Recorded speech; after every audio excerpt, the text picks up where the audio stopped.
हिंदुस्तान, हिंदुस्तान चलाया, हिंदुस्तान, सोने की चिड़िया। हाँ, डॉलर, डॉलर छोड़ा, हिंदुस्तान। भारत को सोने की चिड़िया जिस जमाने में कहते थे, वो बहुत पुराना जमाना था।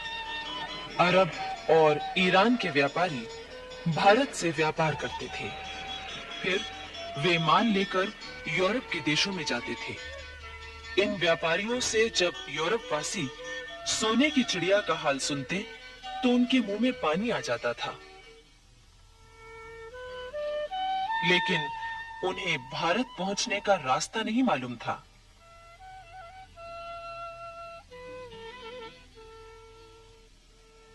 आखिर एक दिन कोलंबस नामक यात्री भारत की खोज के लिए निकला, लेकिन अफसोस, उसने पश्चिम का रास्ता पकड़ लिया और वो जा पहुंचा अमेरिका। बस लगभग इन्हीं दिनों पुर्तगाल से भी एक यात्री सोने की चिड़िया खोजने चला था। 22 मई 1498 को उसका जहाज मालाबार तट पर कालीकट पहुंचा।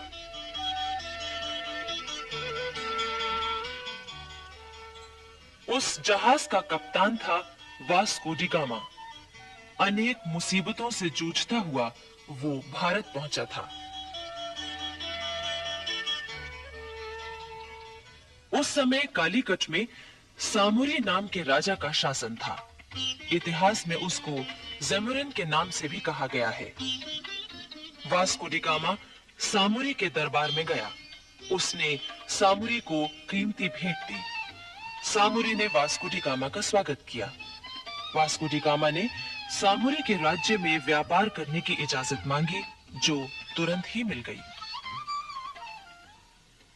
2 ही साल बाद यानी 1500 ईस्वी में पुर्तगालियों ने कालीकट में एक कोठी बना ली। 3 साल बाद उन्होंने कोठी की किलेबंदी कर ली। वहां अपने सिपाही नियुक्त कर दिए। बहाना ये था कि ये काम वो अपनी रक्षा के लिए कर रहे हैं। वहां एक फौजी अफसर अल्बुकर्क को किलेदार बनाया गया। दरअसल ये पुर्तगालियों की एक चाल थी। सन 1506 में उन्होंने गोवा से बंगाल तक अपना व्यापार फैला लिया।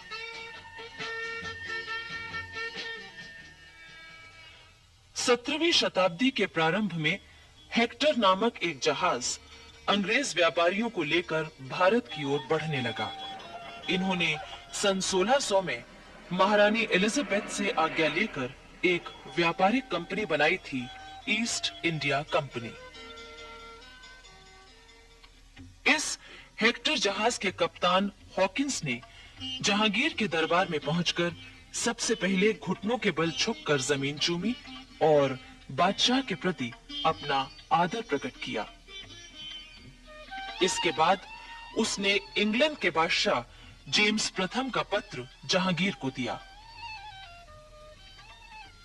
जहांगीर ने अंग्रेजों को भारत में व्यापार करने की आज्ञा दे दी।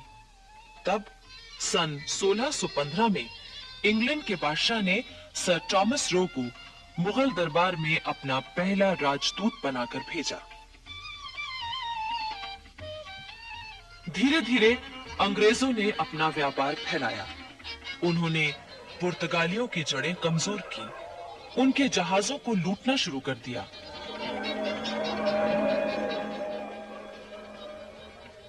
औरंगजेब के समय में तो उन्होंने कोठियां भी कायम कर लीं और अपनी हिफाजत के लिए किलेबंदी भी कर ली। इसी बीच भारत में फ्रांसीसी भी आए। उन्होंने भी अपना व्यापार फैलाया और जड़ें जमानी शुरू कर दी। उस समय उनका मुखिया था दुमास। औरंगजेब की मृत्यु के बाद मराठों ने कर्नाटक पर हमला किया। फ्रांसीसी कंपनी के मुखिया ने अपने सिपाहियों के जरिए कर्नाटक के नवाब की मदद की। मराठे हार गए। कर्नाटक और दिल्ली के बादशाह दोनों ने खुश होकर दुमास को नवाब की उपाधि दे दी। 2000 सवारों का सेनापति भी बना दिया। सन 1741 में दुमास की जगह डुप्ले नामक फ्रांसीसी कंपनी का हाकिम बन गया।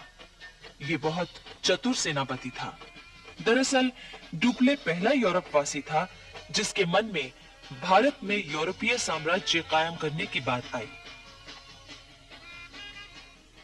डुप्ले ने उस समय के भारत की दो कमजोरियों का फायदा उठाया। एक तो ये कि यहाँ के देशी राजा नवाब आपस में लड़ रहे थे। दूसरे ये कि उस समय राष्ट्रीयता की भावना लोग भूल गए थे। डुप्ले ने इसी फूट का फायदा उठाया। अंग्रेजों ने भी इस नीति का फायदा उठाया।